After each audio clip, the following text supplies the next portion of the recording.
Railway की तरफ से एक ही नोटिस आ रहा है कि पोस्ट आपका है ही नहीं, तो हम क्या करें। फाइनल मेरिट में सिलेक्शन होने के बाद भी आज हम लोग को पोस्ट नहीं मिल पा रहा है। 19 के बाद रिटायरमेंट तो हुई होगी, 20 में, 21 में भी रिटायर हुए होंगे, 22 में भी रिटायर हुएंगे लोग और 23 में भी रिटायर हुए होंगे। तो वैकेंसी जहाँ 19,000 थी उससे बढ़ना चाहिए था।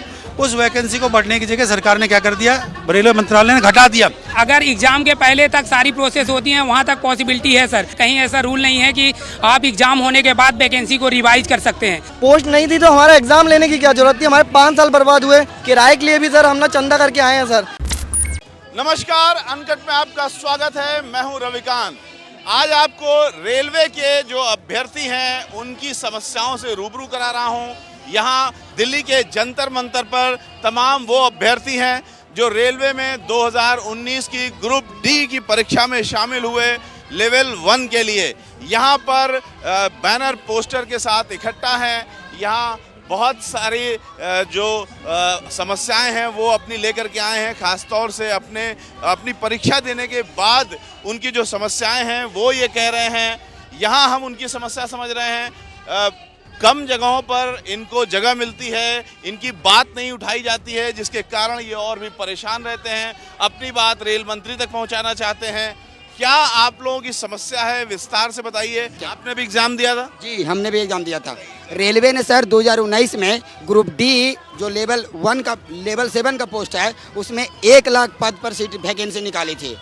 1 लाख जो सीटें थी उस 17 पोस्टों में बटी हुई थी मेडिकल स्टैंडर्ड के अनुसार, जिसमें मेडिकल आते हैं A2, A3, B1, B2, C1। इस सारे मेडिकल में किस जोन में कितना पोस्ट है ये नोटिफिकेशन में लिखा हुआ था। हम लोग ने नोटिफिकेशन के आधार पर अपना फॉर्म भरे थे। जब हमने फॉर्म भरे थे तो B2, C1 मेडिकल के ऑल ओवर इंडिया में लगभग 19,000 सीटें थी। तो हमने उस अनुसार उस फॉर्म परीक्षा का तैयारी किया। 2019 का आया हुआ वैकेंसी का एग्ज़ाम 2022 में होता है। जब हम लोग 2022 में इस एग्ज़ाम को दिया तो हम लोगों ने इस एग्ज़ाम को क्वालिफाई किया। एग्ज़ाम पास करने के बाद हम लोगों का पीटी टेस्ट होता है, फिजिकल टेस्ट होता है, इसमें रनिंग करना रहता है। हम लोगों ने रनिंग भी क्वालिफाई किया। रनिंग करने के बाद फाइनल मेरिट बनता है। तो जितना इनका वैकेंसी था उतने ही का इन्होंने क्या किया, 1:1 में कैंडिडेट को फाइनल मेरिट में सिलेक्शन लिया। तो हम लोग उस पोस्ट में आए हुए स्टूडेंट हैं। जब हमारा मेरिट में नाम आया उसके बाद हमारा डीबी और मेडिकल कंडक्ट कराया गया। जब हम लोग अगर डीबी और मेडिकल भी क्वालिफाई कर जाते हैं और जो जिस स्तर का मेडिकल हो, जैसे कोई A2 मेडिकल है तो उसका A2 है, B1, B2 उस अनुसार मेडिकल मिल गया। जब सारा कारनामा हो जाता है तो रेलवे की तरफ से एक नोटिफिकेशन निकलता है और रेलवे कहती है कि हम वैकेंसी को क्या कर रहे हैं, फिर से मॉडिफाइड कर रहे हैं। और मॉडिफाइड के नाम पर क्या करती है कि B2, C1 की पोस्टें जो 19,000 थी उसे कम करके 2 से 3,000 कर देती है। तो जो हम B2, C1 का कैंडिडेट है तो हमको बाकी पोस्ट से तो कोई मतलब नहीं है। हम तो 19,000 पोस्ट 1 लाख में से 19,000 देख के भरे थे। और जब हमारा फाइनल मेरिट बन गया है और जब हम फाइनल मेरिट में सिलेक्शन हो गया है, आज हम उनको पोस्ट के लिए बोलते हैं कि मेरा सिलेक्शन क्यों नहीं हो रहा है, मेरा से कम नंबर वाला को जॉब कैसे मिल गया।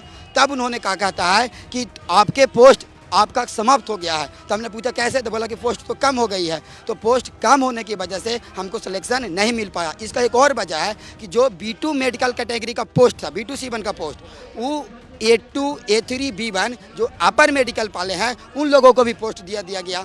एक तो हमारा पोस्ट कम हुआ, ऊपर से जो भी मेरा पोस्ट बचा उसमें मेरिट के आधार पर जो जैसा प्रीफरेंस, जैसे A2 है वो तो B1 के लिए मेडिकल क्वालिफाई ही है, तो इस अनुसार क्या किया गया कि A2 मेडिकल वाला को भी B1 का पोस्ट दिया गया। तो एक तो मेरा पोस्ट कम के मारा गया, ऊपर से पोस्ट कम भी हुआ तो हमसे जो अपर मेडिकल वाले थे उनको भी ये पोस्ट प्रोवाइड किया गया। इस प्रकार करके पूरे ऑल ओवर इंडिया से हम लोग 3 से 4 स्टूडेंट ऐसे हो गए जिन्होंने फाइनल मेरिट में सिलेक्शन होने के बाद भी आज हम लोग को पोस्ट नहीं मिल पा रहा है। और रेलवे की तरफ से एक ही नोटिस आ रहा है कि पोस्ट आपका है ही नहीं, तो हम क्या करें। तो ये जो पोस्ट कम हुई, कौन कोरोना खा गया आप लोग कह रहे हैं? नहीं सर, उनका कहना है कि हमने जो 2019 में RRC रिक्वायरमेंट निकली थी, मोर देन 1 लाख वैकेंसी थी, उसमें से 19,000 के अप्रॉक्सीमेट B2 और C1 कैंडिडेट की पोस्ट थी।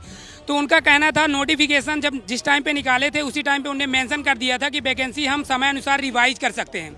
तो इसका मतलब ये सर कि वैकेंसी को एडजस्ट कर सकते हैं। तो उनने क्या किया सर, B2 और C1 कैंडिडेट को ही टारगेट करके वैकेंसी को पूरा अपर मेडिकल में शिफ्ट कर दिया। कहने का मतलब ये है जो B2 और C1 कैंडिडेट मेडिकल स्टैंडर्ड की वैकेंसी थी तो 19,000, उनमें से लगभग 16-17 हज़ार अपर मेडिकल में शिफ्ट कर दिया, मतलब A2 और B1 A3 में। तो इस वजह से सर हमारे जो पोस्ट है तो बहुत सारी कम हो गई है, 2-3 हज़ार पोस्ट ही बची है। उसकी वजह से एक तो पोस्ट कम कर दी गई और ऊपर से ऐसा है सर कि मेडिकल स्टैंडर्ड A2 और A3 B1 वाले कैंडिडेट नीचे आ सकते हैं, पर B2 और C1 जो कैंडिडेट है, लोअर मेडिकल स्टैंडर्ड कैटेगरी के कैंडिडेट, वो अपर मेडिकल में नहीं जा सकते। कहने का मतलब ये है कि जो A2 और B1 और A3 की वैकेंसी है वो पोस्ट आज भी खाली है सर। उसमें अपन लोग जो B2 और C1 जो कैटेगरी लोअर मेडिकल कैटेगरी की जो पोस्ट है वो अपर मेडिकल स्टैंडर्ड में नहीं जा सकते। जैसे किसी को सर मान लो कलर विजन है, किसी का कटा हुआ है या किसी का हाथ मुड़ा हुआ है, इस प्रकार के कैंडिडेट लोअर मेडिकल कैटेगरी में आते हैं, लोअर मेडिकल स्टैंडर्ड कैटेगरी में, जिसको बोलते हैं B2 और C1 कैटेगरी।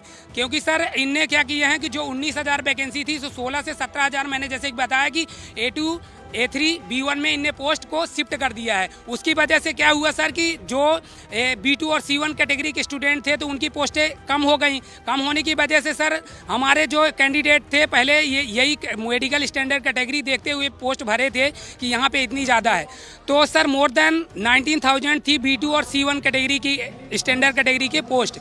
उसकी वजह से सर मेडिकल को अपर कैटेगरी में शिफ्ट कर दिया जो पोस्ट। उसकी वजह से जो हमारे जैसे 5 से 7 हज़ार स्टूडेंट ऐसे हैं सर जो बहुत प्रभावित हैं। और रेलवे हम लोगों ने 30 मार्च 31 मार्च को लेटर दिए गए रेल भवन पर, कोई सुनवाई नहीं हुई। इसके बाद 24 अप्रैल को भी डबल से रेल भवन आए, डबल से हमने यहाँ पे धरना प्रदर्शन किया, डबल से हमने लेटर दे गए। फिर 2 मई को भी धरना प्रदर्शन किया हमने सारे जगह, PMO हो गया, रेल लोक शिकायत मंत्रालय हो गया, सरदार भवन हो गया। इतना धारा प्रवाह आदमी अपना दुख तभी बता सकता है जब बहुत ज़्यादा परेशान हो। बहुत सारी टेक्निकल बातें इन लोगों ने बताई जो आम आदमी के जल्दी समझ में नहीं आएगा अगर वो इसे बार बार नहीं सुनेंगे, लेकिन वो टेक्निकल बातें ज़रूरी है जाननी, इसलिए हमने अनकट इन लोगों को सुना ताकि पूरी बात समझ में आए। अभी एक आध और प्रश्न है हमारे जिसका आंसर काफ़ी कठिन होगा, आपको बार बार सुनना होगा, लेकिन रेलवे के अधिकारी अगर सुनेंगे तो उनको समझ में आ जाएगा। सबसे पहले यहाँ पर जो लिखा है वो हम आपको पढ़ दें। इन्होंने लिखा हुआ है रेलवे प्रशासन के खिलाफ वहाँ धरना प्रदर्शन, जब एक में डॉक्यूमेंट वेरिफिकेशन और मेडिकल एग्जामिनेशन क्वालिफाई होने के बावजूद हमारे साथ अन्याय क्यों?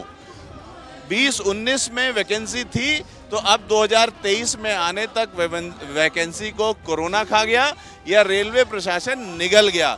अब आप लोग ये समझा दीजिए कि क्या स्थिति है अभी जो आप लोग एग्ज़ाम दे रहे हैं लेवल 1 और ग्रुप डी, ये क्या होता है ये भी समझा दीजिए, ग्रुप डी और लेवल 1। सर ये 10th स्टैंडर्ड मेडिकल कैटेगरी का वो होता है। इसमें क्या करते हैं 10th पास होने के बाद पोस्ट अप्लाई करते हैं। 2019 में वैकेंसी आती है, इसके बाद जो भी 10th पास होता है तो वो अप्लाई कर सकता है वैकेंसी के लिए, जाके 2022 में एग्ज़ाम लिया जाता है। और एग्ज़ाम लेने के बाद सर कहीं ऐसा रूल नहीं है कि आप एग्ज़ाम होने के बाद वैकेंसी को रिवाइज कर सकते हैं। सर कहीं पे भी ऐसा लिखा हुआ नहीं है। अगर एग्ज़ाम के पहले तक सारी प्रोसेस होती हैं वहाँ तक पॉसिबिलिटी है सर, बट एग्ज़ाम हो जाता है, फिजिकल हो जाता है, DB हो जाता है, मेडिकल हो जाता है, जब हम लोगों को। बिल्कुल, आप बताइए सर। हम सर 2019 के सारे स्टूडेंट हैं सर, हमने 2019 में अप्लाई किया था रेलवे की जॉब। कितने स्टूडेंट हैं कुल? सर हम करीबन यहाँ नहीं, कुल कितने हैं जो आप लोगों की तरह परेशान हैं? 10,000 स्टूडेंट है सर 10,000 स्टूडेंट हैं हम करीबन टोटल। सर हमारी ये समस्या है, 2019 में हमारी वैकेंसी निकली थी, करीब 1 लाख करीबन वैकेंसी निकली थी, जिसका हमारा सर एग्ज़ाम कराया गया, फिजिकल कराया गया और मेडिकल कराया गया। जब ज्वाइनिंग देने की बात आई थी, जिस दिन ज्वाइनिंग होनी थी उस दिन एक रेलवे मंत्रालय ने एक नोटिफिकेशन रिलीज़ किया जिसमें ये बोला गया कि आपकी वैकेंसी को घटा दिया गया है। और उसको घटाने की वजह से सर हम करीबन 10,000 स्टूडेंट सर आज बेरोजगार हो गए। हमने 5 साल सर हमने हमारे पूरे देश में 10,000? हाँ सर, पूरे देश में 10,000 है, हम अलग अलग स्टेट से आए हैं सर। सर हमने सब कुछ पास करने के बाद जब हमें पता चला कि ना हमारी जॉब हो गई है, हमने घर वालों को बता दी, मोहल्ले में मिठाई बांट दी सर और हम निश्चिंत हो गए। उस दिन सर हमारे को ना ये बोल दिया गया कि आपको नौकरी नहीं मिल रही, सब घर जाइए सर, आपको नौकरी नहीं है, आपके लिए पोस्ट नहीं है। पोस्ट नहीं थी तो हमारा एग्ज़ाम लेने की क्या ज़रूरत थी? हमारे 5 साल बर्बाद हुए, कोरोना ने हमें मारा, उसके बाद सर हम आज की डेट में बेरोजगार रह गए सर। ना सर हमारी एज है सर, अब हम ओवर एज हो चुके हैं, ना हमारे सर हम किराए के लिए भी सर हम ना चंदा करके आए हैं सर। वो 10,000 बच्चे नहीं आ सकते थे, इसलिए हमने 5-5 हज़ार का चंदा किया सर, और सर हम लोग आए हैं सर। कहाँ से आए आप? सर मैं मध्य प्रदेश से हूँ सर। मैं भी सर मध्य प्रदेश से हूँ। बिहार से हम हैं सर। सुधांशु जी आप हैं, बताइए क्या कह रहे हैं? देखिए मैं एक अध्यापक हूं और इन बच्चों का आह्वान करने पर मैं यहाँ पे आया हूँ। सबसे बड़ी दुख की बात यह है कि जब रेलवे का जो भर्ती हुआ था उसमें मोदी जी ने लाखों वैकेंसी निकाली थी। इन बच्चों की एग्जामिनेशन डेट आउट नहीं हो रही थी, तो उस एग्जामिनेशन डेट को आउट करने के लिए प्रदर्शन करना पड़ा, जो कि एक ट्विटर कैंपेन के थ्रू सक्सेसफुल हुआ था। इन बच्चों का एग्ज़ाम डेट आ गया था, इन बच्चों ने एग्ज़ाम दिया, लाखों बच्चों ने एग्ज़ाम दिया। एग्ज़ाम देने के बाद इन बच्चों का रिजल्ट नहीं आ रहा था, उस रिजल्ट के लिए फिर प्रदर्शन करना पड़ गया। और प्रदर्शन फिर हमने एक सोशल मीडिया के थ्रू सारे टीचर और बच्चों ने मिलकर चलाया ट्विटर कैंपेन, और इन बच्चों का फिर रिजल्ट आ गया। रिजल्ट आने के बाद एक 2019 में ये जो छात्र हैं, ये लोअर मेडिकल B2C1 के छात्र हैं। 19 लाखों में से 19,000 वैकेंसी इनकी थी, और 19,000 वैकेंसी जब 2019 में निकाली गई तो 19 के बाद रिटायरमेंट तो हुई होगी 20 में, 21 में भी रिटायर हुए होंगे, 22 में भी रिटायर हुएंगे लोग, और 23 में भी रिटायर हुए होंगे। तो वैकेंसी जहाँ 19,000 थी उससे बढ़ना चाहिए था। उस वैकेंसी को बढ़ने की जगह सरकार ने क्या कर दिया, रेलवे मंत्रालय ने घटा दिया, और इन वैकेंसियों जो 19,000 थी वहाँ 2-3 हज़ार वैकेंसी कर दी। उसमें भी उसमें भी एक कॉस्ट डाल दिया कि भैया जो अपर मेडिकल वाले हैं, अपर मेडिकल वाला लोअर मेडिकल में भी जा सकता है, वो भी वैकेंसी वो पोस्ट ले सकता है, पर लोअर वाले कोई अधिकार नहीं कि वो अपर वाले की पोस्ट ले। तो इनकी जो थोड़ी बहुत जो पोस्टें थी, जो 2-3 हज़ार भी थी, उसमें अपर वाला भी एंट्री। अब आप लोग चाहते क्या है, मांग क्या है सीधी? मैं ये चाहता हूँ कि रेल मंत्रालय से, भारत सरकार से गुजारिश है, हम एक अध्यापक हैं, हमारा इन बच्चों को पढ़ाना, ये बच्चे किसान, मजदूर और गरीब, ये बच्चे किसान के मजदूर। सीधे बताइए चाहते क्या हैं, ये रेलवे क्या करे? रेलवे कम से कम इनकी जो वैकेंसी 2019 में थी उनको ना बढ़ाए, कम से कम 19,000 वैकेंसी दे दे, और इन बच्चों ने जो पात्रता पास करी है इनको जॉब दी जाए। जितने बच्चे क्वालिफाई हैं B2C1 में, इनको दिया जाए, क्योंकि हम भी इन बच्चों के अधिकार के लिए दिन रात मेहनत करते हैं, और मैं इनके अधिकार के लिए यहाँ पे आया हुआ हूँ। और ये बच्चे, ये कोई बिहार से, बंगाल से, उड़ीसा से, झारखंड से, राजस्थान से, MP से, सब जगह जगह से बच्चा आया हुआ है। मैं भी हरियाणा। क्या नाम है? मेरा नाम धांसू सर है, मैं भी हरियाणा से चल के आया हूँ। कोचिंग पढ़ाते हैं आप? मैं पढ़ाता हूँ, यूट्यूब के माध्यम से बच्चे मेरे से पढ़ते हैं, ये मेरे छात्र हैं, मैं मैथमेटिक्स फैकल्टी हूँ। अपना नाम बताइए। सर अभय सिंह नाम है मेरा, मध्य प्रदेश से हूँ। मेरा सर एक ही मांग है सर, यहाँ पे सर हम लोगों ने जितनी हमने सारी परीक्षाएं पास करी हैं सर, रेलवे की जितने रेलवे ने चरण दिए थे हमने सारे क्वालिफाई किए हैं सर। हम सबको सर नौकरी देने का प्रयास करें सर। हम धूप में बैठे हुए हैं सर, बिना खाए पिए बैठे हुए हैं सर। सीधी मांग बोलिए मंत्री जी से। यही है सर कि ना जितने भी B2C1 वाले हैं सर, सबको जॉब दी जाए सर। अश्विनी वैष्णव से सीधी मांग क्या है? जो वैकेंसी को कम की गई है उसे पुनः रिवाइज करके जो भी स्टूडेंट उससे बाहर हो रहे हैं उसे फिर से पुनः पोस्ट। क्या नाम है आपका? अनुज कुमार। सर गोल चश्मा लगाए हैं आप, अच्छे लग रहे हैं, इधर आइए। क्या कहना चाहते हैं, सीधी मांग क्या है? बस सर जो पहले वैकेंसी थी 19,000, उसको 19,000 ही किया जाए, और वापस से सबको पोस्ट दी जाए सर। आपने भी क्वालिफाई किया है, परीक्षा पास की है? यस सर, हमने भी किया सर। सर बिल्कुल किया था, CBT दिया था, PET दिया सर, DV के लिए हमने नागपुर गए थे सर, सब कुछ करके ही आए हैं सर हम लोग यहाँ पे। डिक्रीज हुई है, देखिए सर, डिक्रीज वैकेंसी 815। ठीक है, समझ गए। अब ये करीब देश के 10,000 स्टूडेंट हैं जिन्होंने रेलवे की परीक्षा पास की, और अब पास करने के बाद भी सड़क पर हैं, उनको नौकरी नहीं मिल रही है। रेल मंत्रालय से रेल मंत्री अश्विनी वैष्णव से गुहार लगा रहे हैं कि जो इन्होंने परीक्षा पास की उसका फल इनको दिया जाए। कैमरामैन रंजीत के साथ रविकांत, अनकट के दर्शकों के लिए खास रिपोर्ट।